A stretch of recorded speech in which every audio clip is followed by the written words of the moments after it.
Bonjour et bienvenue à notre nouveau numéro de ce podcast. Aujourd'hui, on va parler d'un parcours d'un homme de Dieu très merveilleux. Comme nous le savons tous, je l'ai annoncé tantôt que le ministère international du repos sabbatique totalise ses 20 ans dans exactement quelques jours seulement. Alors, on a plus l'habitude de parler des églises, on a plus l'habitude de parler du ministère, mais aujourd'hui, on va parler du parcours de l'homme de Dieu. Parce que c'est pas facile de tenir, de gérer pendant 20 ans. Il y en a d'autres qui ont abandonné. Alors, espérons que ce podcast pourra vous aider aussi. Vous qui avez peut-être l'appel du Seigneur, vous avez cette grâce-là. Peut-être que ce qui sera dit aujourd'hui au travers de cette petite vidéo, ça pourra toujours vous édifier. Alors, sans plus tarder, je veux dire bonjour au révérend. Bonjour, ma sœur Esther. Vous allez bien? Oui, ça va par la grâce de Dieu. Alors, comme nous le savons tous, je viens de l'annoncer par ici que le ministère totalise ses 20 ans. Ça fait combien d'années depuis que vous gérez le ministère? Effectivement, ça fait 20 ans. Ça fait 20 ans. Non, vous faites combien d'années depuis que vous gérez le ministère international du repos sabbatique? Depuis ses débuts. Ok. Depuis ses débuts, c'est vrai que la vision a été communiquée le 20 juin 2003, mais c'est 2 ans après, le 22 juillet 2005, que nous avons lancé officiellement. Bon, il est vrai qu'au départ, dans les premières années, on célébrait la vision du ministère le 20 juin, et par la suite, je me suis dit non, il fallait qu'on puisse célébrer à partir du 22 juillet, parce que l'anniversaire n'est pas fêté quand l'enfant est conçu. Mais c'est quand l'enfant naît qu'on fait l'anniversaire. Exactement. Alors, vous êtes, à l'époque, est-ce qu'on peut connaître votre âge à l'époque, quand vous avez commencé cette vie pastorale? Vous avez quel âge exactement? J'avais 29 ans, là j'en ai 49. J'avais 29 ans. J'avais 29 ans quand j'ai commencé le ministère. Bon, 27 ans quand j'ai reçu la vision. Ok. Il y a 29 ans. Bon, évidemment, c'est par rapport à la vision du ministère. Il est vrai qu'avant ça, j'ai aussi un ministère dont j'avais reçu la vision aussi. Là, c'était dans le cadre d'évangélisation au sein des écoles. Et là, c'était un peu plus tôt encore, c'était à 15 ans. Et j'ai travaillé pendant 4 ans dans une école, et puis je suis monté à Mongafula dans une autre école, où là, c'est à 19 ans, j'ai travaillé pendant 7 ans dans le cadre du ministère d'évangélisation au sein des écoles. On a commencé dans une école Tumba où j'étais. Et après, on a été implanté dans 10 écoles. Voilà. Et vous n'avez pas été un jour victime de discrimination, comme par exemple, vous êtes encore trop jeune, on ne va pas venir dans votre église parce que lui, il est encore jeune, et surtout que vous êtes de teint clair. Bon, moi, je pense que depuis un certain temps, j'ai pris l'option de commencer à considérer beaucoup plus les petits-enfants. Okay. Parce qu'aujourd'hui, on peut dire que non, j'étais jeune. Il n'y a pas un seul instant de mon parcours, quand je servais le Seigneur, où je me suis considéré comme enfant ou jeune. À chaque étape, je me prenais trop au sérieux et j'estimais que j'étais assez grand pour accomplir cela. Et je peux parler de l'évangélisation au sein des écoles où j'ai commencé. Et j'ai commencé à l'école d'Isanga où j'étais à 15 ans. Et puis à Tumba, j'avais 19 ans. Et puis, bon, la même année, on a lancé un programme avec le chapitre des jeunes de Full Gospel. J'avais 19 ans. Bon, il ne m'est pas passé à la tête que j'étais un petit garçon, mais j'ai estimé que j'étais grand. Okay. Tout comme je sens que je suis grand. Bon. Parlez-nous un peu des difficultés que vous avez rencontrées au cours de l'exercice de votre ministère.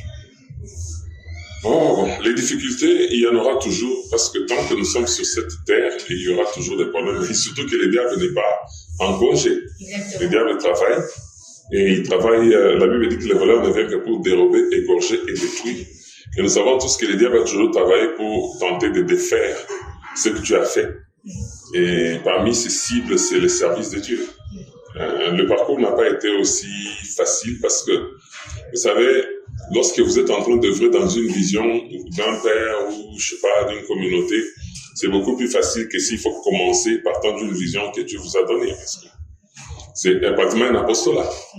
C'était pas facile. C'était pas facile parce que déjà, appeler les gens à vous suivre dans un programme, une vision comme ça, c'est pas très facile parce que surtout à l'époque, on venait d'une église, tout ça, qui était assise, tout ça.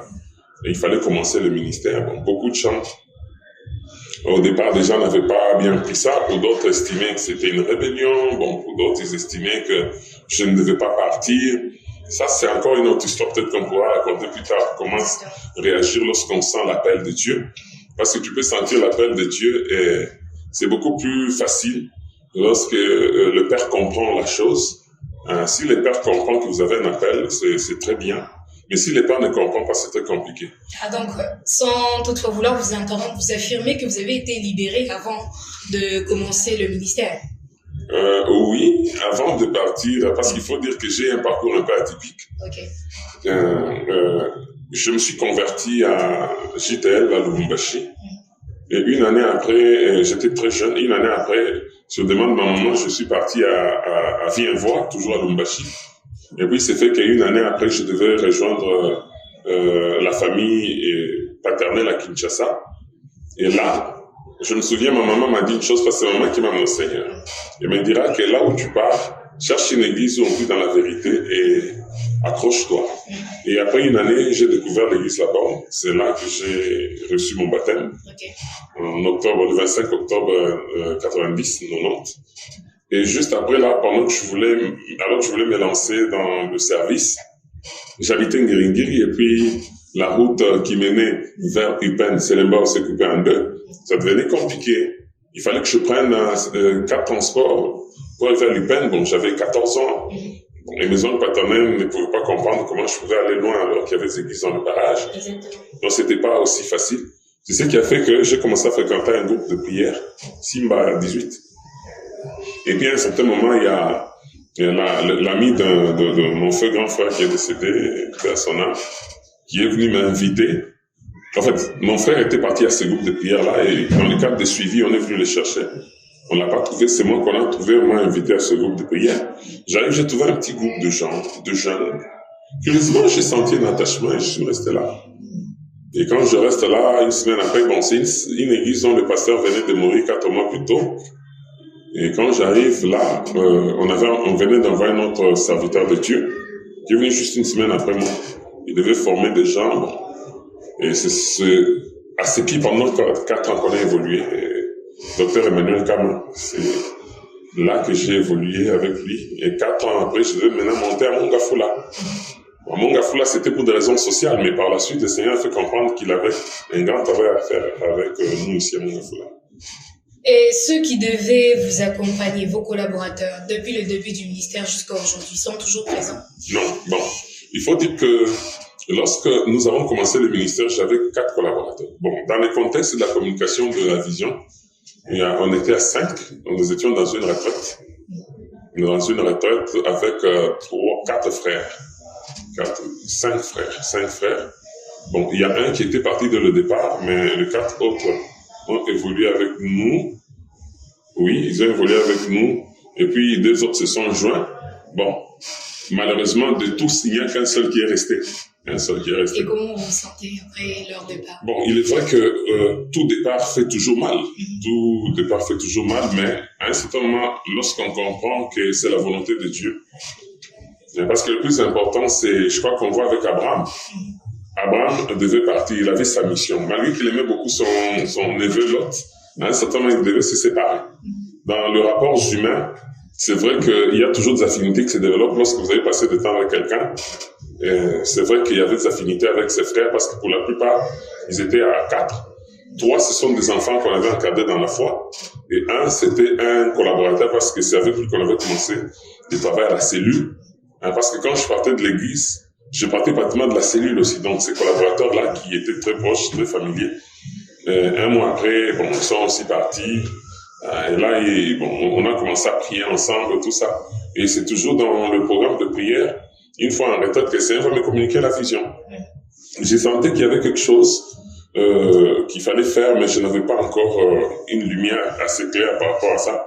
C'est quand le Seigneur va communiquer la pensée le 20 juin 2003 qu'il a donné quand même les éléments assez clairs par rapport à comment on devait s'y prendre. C'est vrai qu'aucun départ n'est bon. Mais sauf que lorsqu'on comprend que Dieu, dans sa souveraineté, permet certains départs, on fait avec.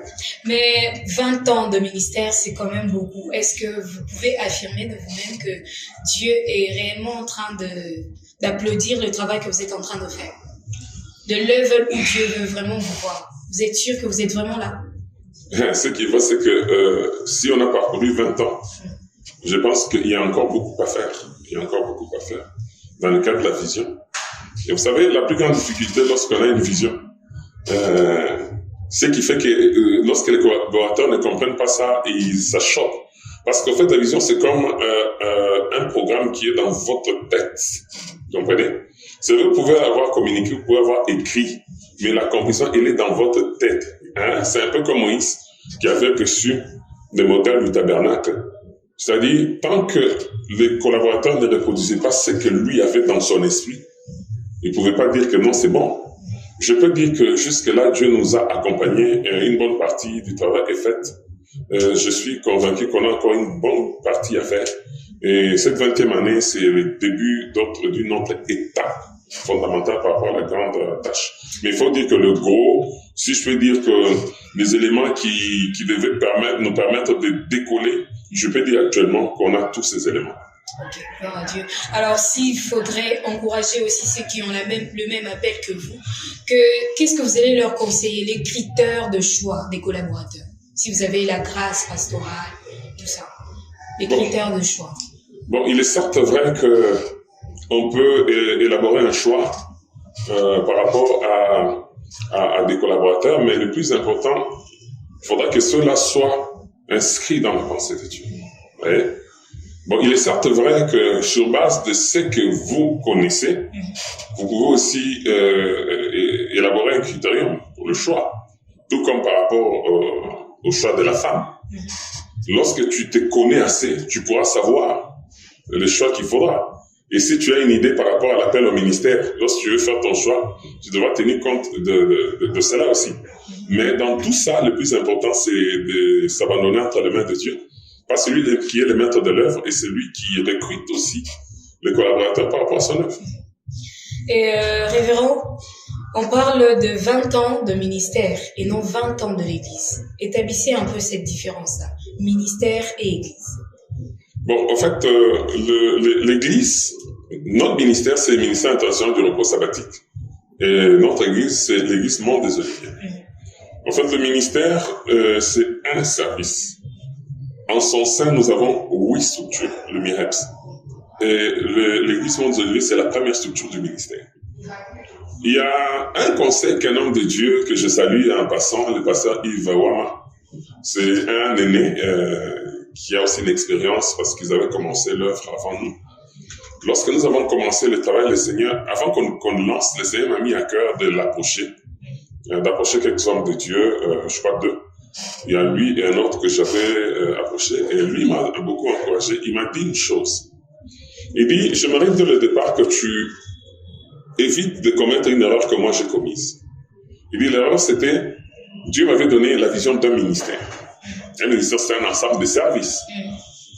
Mais sauf que lorsque on a implanté l'église, je suis resté plus sur l'église au point que tous les autres éléments de la vision du ministère n'ont pas été accomplis. Et ça, il dit que c'est ce que je regrette beaucoup.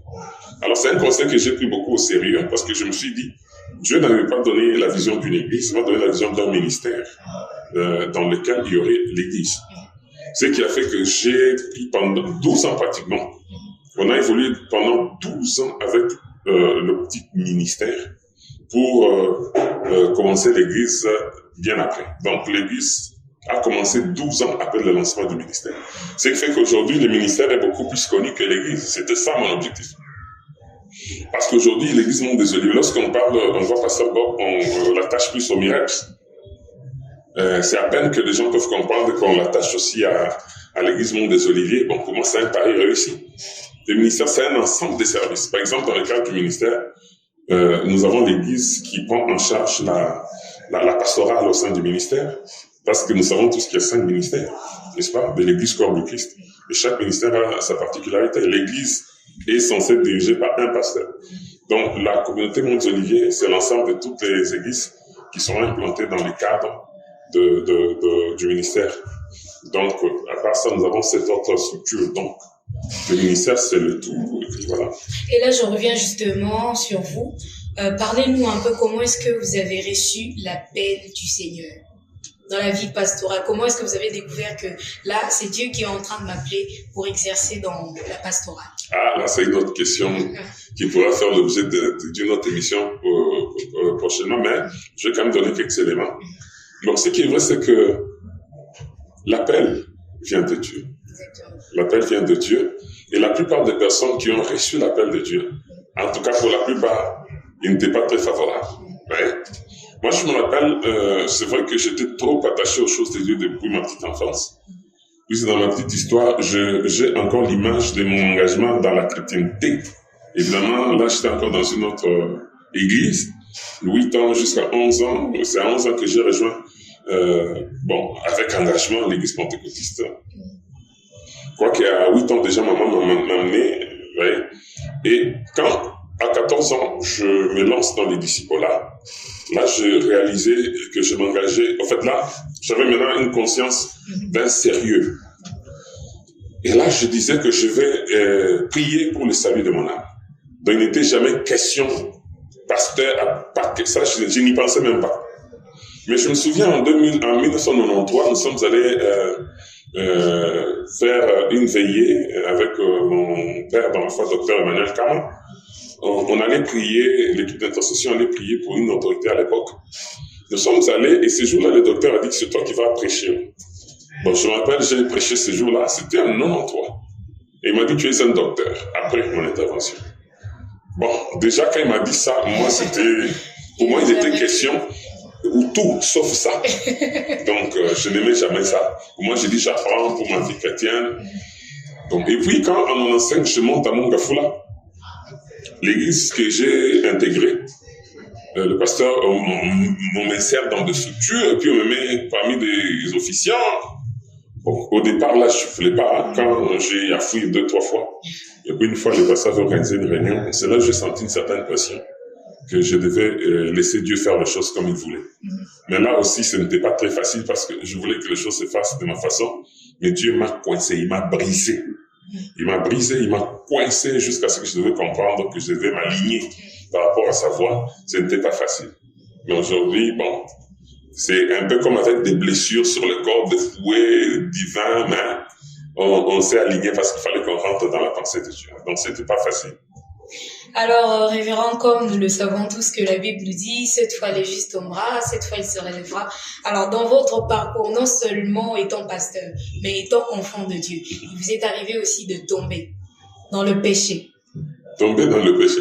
Le péché, tout le monde commet le péché. Et quand la Bible dit, si vous confessez vos péchés, Dieu est juste et fidèle pour vous le pardonner, c'est-à-dire, on succombe tous. C'est comme ça que Jacques dit, nous branchons tous de plusieurs manières. Tu vois? Bon, je ne sais pas qu'est-ce que tu entends par tomber spectaculaire. Comme par exemple des scènes qu'ont fait certains pasteurs. D'autres sont tombés dans le sextape, d'autres ont grossé des sœurs à l'église, donc beaucoup de choses. Apparemment, les pasteurs de nos jours sont objets de scandale. Alors, il vous est arrivé, je reformule ma question. Okay. Il vous est arrivé déjà de faire des scandales, que ce soit à l'église. La Bible dit qu'il est inévitable que les scandales arrivent, mais malheur à la personne par qui les scandales arrivent. Bon, il est vrai que, comme je dis toujours, comme dit la Bible, que celui qui se croit debout prenne garde de tomber. Je ne veux pas faire un procès de tous ces pasteurs-là qui sont tombés, mais c'est que moi, je sais, la Bible nous donne une exigence par rapport à notre conduite. Nous devons marcher dans la crainte de Dieu, dans la sanctification. Et ça, ce n'est pas, c'est pas un mérite, mais c'est la grâce de Dieu. Dieu nous a gardés pendant toutes ces années sans faire de scandale ou quelque chose de ce genre, par la grâce de Dieu. Encore une toute dernière avant de clôturer notre émission. J'aimerais bien savoir cette différence qu'il y a entre le péché et l'iniquité. Parce que nous savons que le péché, c'est la désobéissance à Dieu. Mais l'iniquité, c'est quoi? Bon, le péché, déjà, lorsqu'on va... Bon, c'est encore, comme je disais, c'est encore une autre question un peu vaste qui pourra peut-être faire l'objet aussi d'une autre émission.